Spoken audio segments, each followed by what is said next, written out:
दर्शकों, आज के इस वीडियो में हम भगवान शिव के 12 ज्योतिर्लिंगों में से एक भीमाशंकर ज्योतिर्लिंग के बारे में जानेंगे।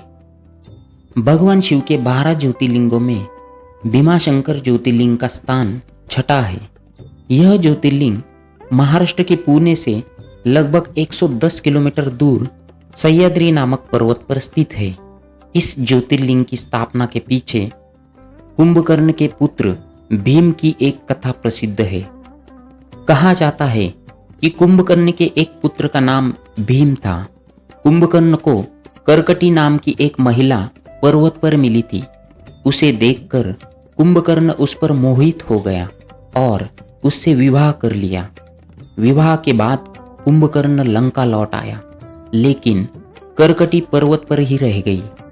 कुछ समय बाद कर्कटी को भीम नाम का पुत्र हुआ। जब श्री राम ने कुंभकर्ण का वध कर दिया तो कर्कटी ने अपने पुत्र को देवताओं के छल से दूर रहने का फैसला किया। बड़े होने पर जब भीम को अपने पिता की मृत्यु का कारण पता चला तो उसने देवताओं से बदला लेने का निश्चय कर लिया। भीम ने ब्रह्मा जी की तपस्या करके उनसे बहुत ताकतवर होने का वरदान प्राप्त कर लिया। कामरूपेश्वर नाम के राजा भगवान शिव के भक्त थे। एक दिन भीम ने राजा को शिवलिंग की पूजा करते हुए देख लिया। भीम ने राजा को भगवान की पूजा छोड़ उसकी पूजा करने को कहा। राजा के बात न मानने पर भीम ने उन्हें बंदी बना लिया। राजा ने कारागार में ही शिवलिंग बनाकर उनकी पूजा करने लगा। जब भीम ने यह देखा तो उसने अपनी तलवार से राजा के बनाए शिवलिंग को तोड़ने का प्रयास किया। ऐसा करने पर शिवलिंग में स्वयं भगवान शिव प्रकट हो गए। भगवान शिव और भीम के बीच घोर युद्ध हुआ, जिसमें भीम की मृत्यु हो गई। फिर देवताओं ने भगवान शिव से हमेशा के लिए उसी स्थान पर रहने की प्रार्थना की। देवताओं के कहने पर शिवलिंग के रूप में उसी स्थान पर स्थापित हो गए। इस स्थान पर भीम से युद्ध करने की वजह से इस ज्योतिर्लिंग का नाम भीमाशंकर पड़ गया। भीमाशंकर मंदिर बहुत ही प्राचीन है, लेकिन यहाँ के कुछ भाग का निर्माण नया भी है। इस मंदिर के शिखर का निर्माण कई प्रकार के पत्थरों से किया गया है। यह मंदिर मुख्यतः नागर शैली में बना हुआ है। मंदिर में कहीं कहीं इंडो आर्यन शैली भी देखी जा सकती है। भीमाशंकर मंदिर से पहले ही शिखर पर देवी पर्वतों का एक मंदिर है। इसे कमलजा मंदिर कहा जाता है।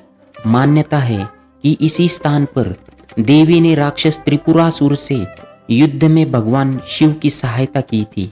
युद्ध के बाद भगवान ब्रह्मा ने देवी पार्वती की कमलों से पूजा की थी। यहाँ के मुख्य मंदिर के पास मोक्ष कुंड, सर्वतीर्थ कुंड, ज्ञान कुंड और कुशारण्य कुंड भी स्थित है। इनमें से मोक्ष नामक कुंड को महर्षि कौशिक से जुड़ा हुआ माना जाता है और कुशारण्य कुंड से भीम नदी का उद्गम माना जाता है। भीमाशंकर ज्योतिर्लिंग जाने के लिए साल का कोई भी समय चुना जा सकता है। महाशिवरात्रि के समय यहाँ पर विशेष मेला लगता है। भीमाशंकर मंदिर के आसपास 2-3 ऐसी जगह भी है। उनमें से एक है हनुमान तालाब। भीमाशंकर मंदिर से कुछ दूरी पर यह हनुमान तालाब नामक स्थान है। दूसरा है गुप्त भीमाशंकर। भीमाशंकर मंदिर से कुछ ही दूरी पर ये स्थान स्थित है, कमलजा देवी मंदिर। भीमाशंकर मंदिर से पहले देवी पार्वती का कमलजा नामक मंदिर है, जो आप विजिट कर सकते हैं। दोस्तों, भीमाशंकर की ये कहानी आपको कैसी लगी, आप कमेंट करके ज़रूर बताना। नमस्कार, धन्यवाद।